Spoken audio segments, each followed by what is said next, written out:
I'm Lily James, and I play the second Mrs. DeWinter. You first discover her in Monte Carlo. She's what's called a paid companion for Mrs. Van Hopper, who's quite a sort of brutal, larger-than-life, decadent character played by Anne Dowd. She's incredible. And then, she meets Maxim DeWinter and very quickly becomes his wife. Kristen is just incredible. I mean, I was so terrified the first time I saw her as Mrs. Danvers. And she basically just bullies me and like messes with my head throughout the entire movie. And like a lot of the characters do, actually, I've become sort of quite a broken person.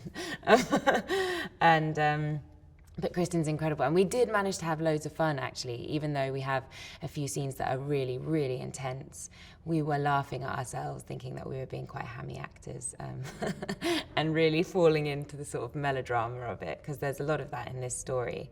It's like the gothic romance of it is very sort of, at times feels much like very larger than life and quite heightened and really like full on. So we had quite a lot of fun with that. I read the book when I was young. I think it was like a book, there's several books that my mum gave me to read, and Rebecca was one of them. I read it when I was about 20.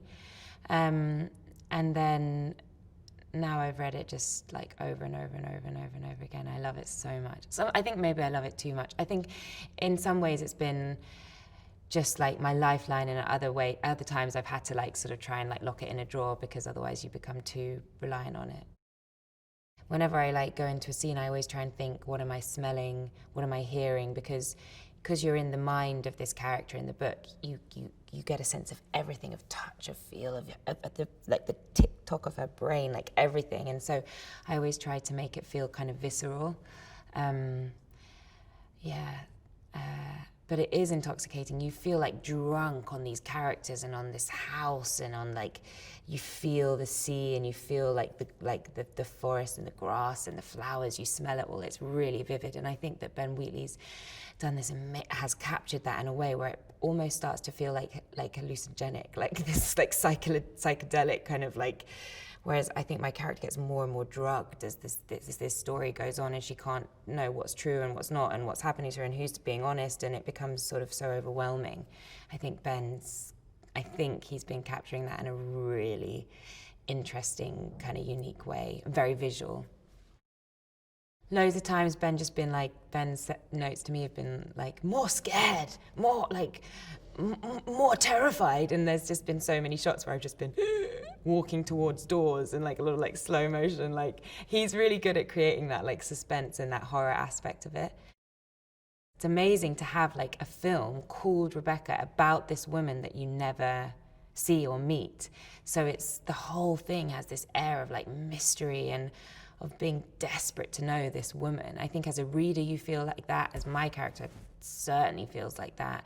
You're either drawn to her or trying to escape her like presence that's like, and I think that would be amazing to watch this movie, because for all of us as actors in it, that's something that very much Ben is in control of, like how much that ghost looms over. So it would be really exciting to see.